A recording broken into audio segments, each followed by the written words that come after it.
આવ્યું હતું। ગુજરાત સરકાર મહિલા આયોગ દ્વારા આયોજિત નારી જાગૃતતા અદાલતમાં જૂનાગઢ અને કેશોદમાંથી 108 તથા અભ્યમ વગેરેની સેવાઓમાં ફરજ બજાવતા મહિલા કર્મચારીઓ બહેનોની ઉપસ્થિતિ રહી હતી। આ નાટકે મહિલાઓને પોતાના રક્ષણ માટે જરૂરી કાનૂની માર્ગદર્શન અને માહિતી આપવામાં આવી હતી। આ તકે આ કાર્યક્રમમાં અનેક મહિલાઓ ઉપસ્થિત રહ્યા હતા। તો બીજી તરફ આ કાર્યક્રમને સફળ બનાવવા માટે તાલુકા ભગવતીબેન હું જિલ્લા કોર્ડિનેટર છું અને મહિલા આયોગ નારી અદાલતમાં ફરજ બજાવું છું। આજના કેશોદ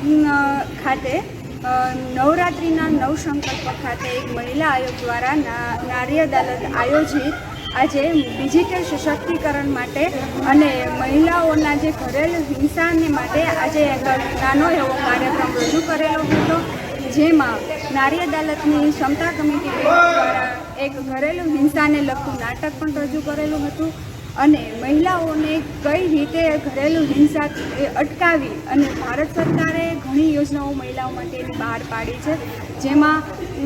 એવા અમુક મહિલાને અને બાળકોને લગતા કાયદાઓ ઘડવામાં આવેલા છે અને ઘરેલું હિંસા અધિનિયમ 2005માં જે મહિલાઓ માટે એક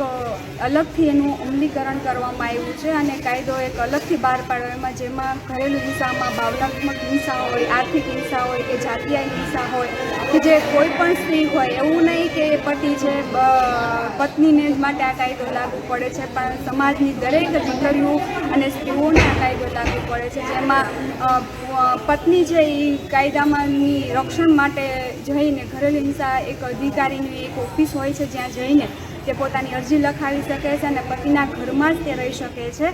જેના માટે એને રહેઠાણની સુવિધા ઉપલબ્ધ કરવામાં આવે છે। પછી એને કોઈ ડાક્ટરી સારવાર છે એ બી આપવામાં આવે છે। એટલે આવી રીતે ઘરેલું હિંસાનો જે કાયદો છે એ સ્ત્રીઓને રક્ષણ આપે છે